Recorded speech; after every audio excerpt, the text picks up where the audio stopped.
Hello people! Today we're going to do a set I'm calling Shifting Shards, and this is a color shifting film that I used for these. That's the same thumbnail, just from a different angle, and I thought they came out pretty cool, so let's get started. I have pre-prepped some medium length oval tips, and we're going to be using this as our base color. Now I did have a lot of issues with this, so you have to bear with me. In hindsight, this looks more like an autumn set, but it is what it is. So I liked the way it looked, so we're just going to go with it. It'll just be an autumn set in February.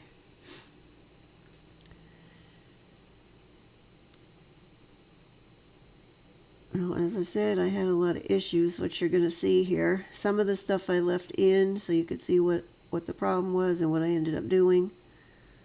Okay, those are cured. Now I'm using a no-wipe top coat because we're going to chrome these first. Now this top coat is super thick. I don't know if it's just because it's old or if it's because it's been cold here. I tried to warm it up, but it didn't seem to make it any thinner. So if anybody knows, can I take either acetone or alcohol and just put a few drops in there in the bottle and mix it up? Will that thin it out, or is that going to ruin the gel polish with the curing and all that?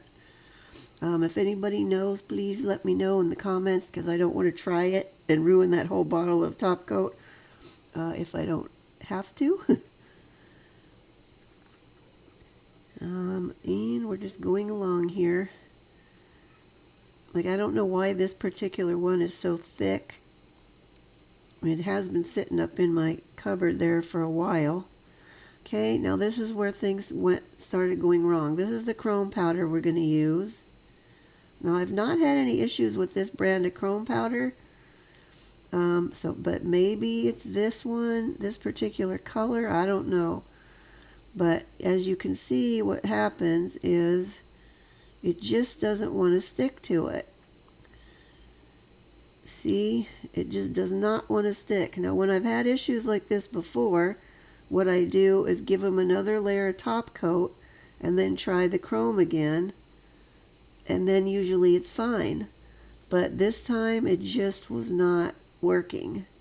See, that's what I ended up with. It's all spotty. It doesn't want to stick to burnish on there. So now I'm going in with the second layer of top coat. I believe this is the same kind, the same top coat. Now this time I only cured it for 30 seconds instead of the full 60 seconds, because sometimes that makes a difference. I've seen some people saying just cure it like halfway and then do your chrome, which I never had an issue with before, but I thought, okay, I'll try that and see if that helps. So once we get these top coated, I'm going to give it another go and we'll see what happens. I mean, obviously I know what happened, but needless to say, it was a bit of a mess. And in case you're wondering why I don't have gloves on, I wanted to be able to do the chrome powder to rub it in with my bare fingers, because I always have a better result that way. Okay, this was the second layer now. It's sticking a little bit better, but still not the greatest. And as you will be able to see, it still doesn't want to stick and burnish in very well. So I don't know what the story is with it. So you could see it still wasn't working very well. So what I ended up doing at this point was I switched to a whole different brand of top coat. I had just gotten a big bottle from Born Pretty of their top coat, so I switched over to that one. And I did cure that one only for 30 seconds also, and that seemed to be working better. As you can see, it's going on there mostly. I'm still having a little bit of an issue, but I have been having such good luck with chromes lately until I got to this set, and it just is giving me all kinds of problems. In the end, I finally got there, but it was a long journey with the chrome to this for this set. And I wanted to use this particular chrome because the color was just matching perfect with the other stuff we're going to use. Now this one, you can see my top coat split on me and kind of started to like separate, like bead up. That's the word I'm looking for. So I don't know why, but I'm going to fix that one in a minute. But what I'm going to do here is I'm going to give it another layer of the top coat. This is the Born Pretty one here, and I'm going to try to fill in those holes. Now I'm not super stressed about this one because it was going to get covered up with other stuff so you wouldn't see them, but I still wanted it to be smooth.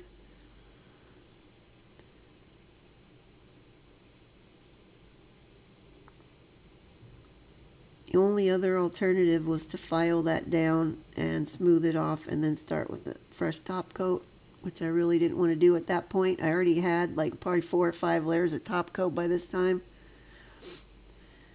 So the nails got to be quite a bit bulkier than I was planning on just because of all this top coat nonsense at the beginning here. Now see, it starts off where it doesn't seem like it wants to stick, but then the more I'm rubbing it, the better off it seems to be getting. So in the end, I found something that finally worked for me, but as I said, it was a long road. And here's that yucky one that had all the holes in the top coat. We're just gonna give it another layer of chrome. When all else fails, add another layer. And like I said, I'm going to be covering up all those holy bits, so you're not going to see any of that. So I'm not super stressed about it. Anyway, there's where we are. We've got the chrome on there now, finally. And you can see how it goes from green to pink. And the next bit we do is going to have the same effect. Okay, this is the film I used. I believe it's called Dichromatic film. I've also heard it called angel paper, which I'm pretty sure is the exact same thing. Okay, we're going to use a layer of base coat now. And you can see all the little bits I have cut out into little shard looking bits. I've just cut out a whole bunch of those onto my mat there. Now I started off with these using these oval cutout bits here. There's a bunch of different shapes cut from each film that you can use, and I started off with these oval ones because I thought that was going to be cool, but in the end I did not like the way they looked, and I went back and I peeled the oval bit off. I only did 2 nails that way. I peeled off the oval part and I filled that back in with the shards. But we're just going to take these shards and lay them into that base coat, and I'm just going to kind of put this together like a mosaic. They are kind of sliding around because the base coat's a little on the thicker side here. They did give me some trouble picking them up, but I'll just keep filling these in all over the nail. This is the only one I'm going to show. Just know that I pulled that part off the middle and I redid it with the shards in there. But all we do is we're just laying these all on here in a kind of a mosaic random pattern. And once I get them all laid on there to where I'm happy, then I will cure that. Now I did forget, I didn't forget to record this the next part, but I don't know what happened to it. It's just gone. I know for sure I recorded it because I actually recorded it twice because I wasn't sure I did it the first time, and I remember doing it again. So I don't know what happened to that recording. I mean, I don't know. It's like stuff seems to be just disappearing out of my phone. I know I've been forgetful lately, but this time I know for sure I recorded it. Anyway, after I get these on here on all of them, we're going to be doing the whole file and buff routine.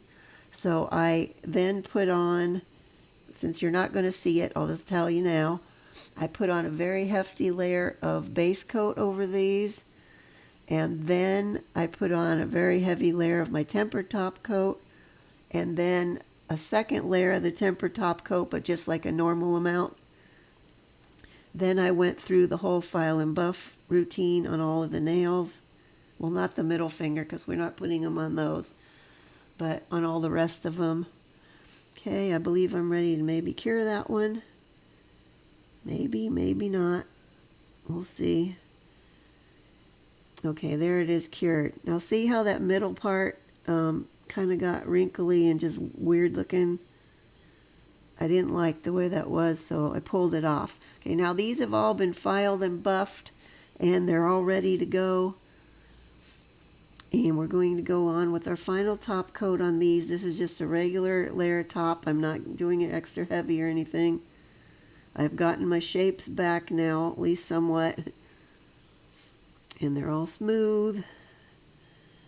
But we're just going to top them all off. As you can see, I did not put any on the middle finger because that's where we're going to do crystals on that one. Other than the time-consuming part of doing all the filing and buffing, the rest of it really wasn't that time-consuming. It went fairly quick. However, it did take me 3 hours to do this set because of all the issues I was having. But there's where we are with them. I want to cure that. I was trying to show you the color shift on there. We got green, we got orangey pink. Just depends on what angle we look at it. Okay, now I've also got these crystals, which are also color shifting, autumn crystals. And we're going to use these gold RM crystals also. And of course, caviar beads, the gold ones. Actually, you know what? I probably should have used the rose gold. That probably would have been better. Oh well. Too late now. I don't know why I didn't think of that. Okay, anyway, going in with gem glue. And I'm just doing a line down the center of this middle fingernail. We're just going to do a graduated line of crystals, starting with the biggest one and going smaller, smaller, and smaller. I did speed this part up with the crystals because, as you guys know, it takes me a long time to do that. And I hate to make you guys sit through a long thing unnecessarily. Okay, that one was too big.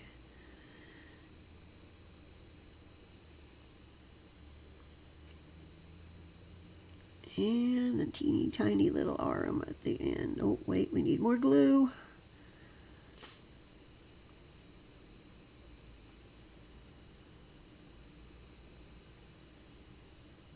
These little teeny tiny ones are a real pain in the neck to get. First of all, you got to get them to be upright. And they're so small, it's hard to tell which way they're going sometimes. Okay. I'm going to semi-line these up to where I want them to be. And then we're ready for caviar beads.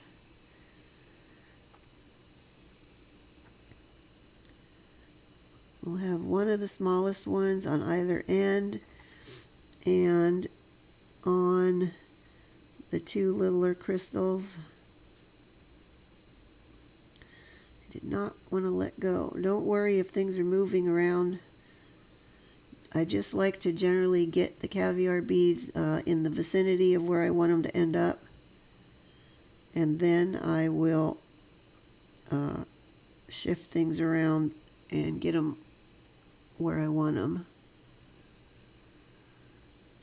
It's just easier once I can get them all on there if they cooperate. Now when we get to that, next to that biggest one in the middle, I'm going to switch to the next size up on the caviar beads just to use some of these bigger ones.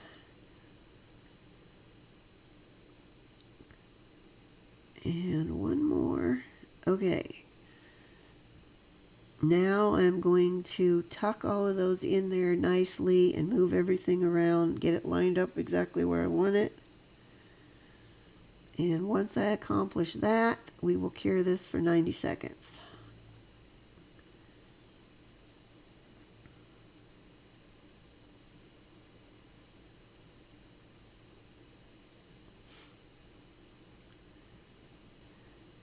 And with all the aggravation that there was to get this set done, I'm pretty happy with the result. And in hindsight, I know I could knock these out much faster now that I know what I'm doing. If I didn't have all the issues with the chrome at the beginning, it would have been fairly quick.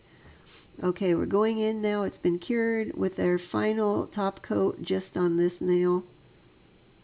Well, on both of them. There's two like this. Just to clean up that gluey mess along that I slopped on there. This will cover that up so you don't see it. And then the top coat will help hold those caviar beads on along the edges there. And there we are with the finished set. Now I tried to do kind of a moving around thing so you could see the shifting, but it wasn't working so great. Anyway, if you like this set, please give me a like. I'd really appreciate it. And if you want to see more, I upload a new set every Saturday. There's kind of a better shot of them. Anyway, that's all I have for this week. Next week, we're going to be doing St. Patrick's Day. That's it. See you guys next time. Bye-bye.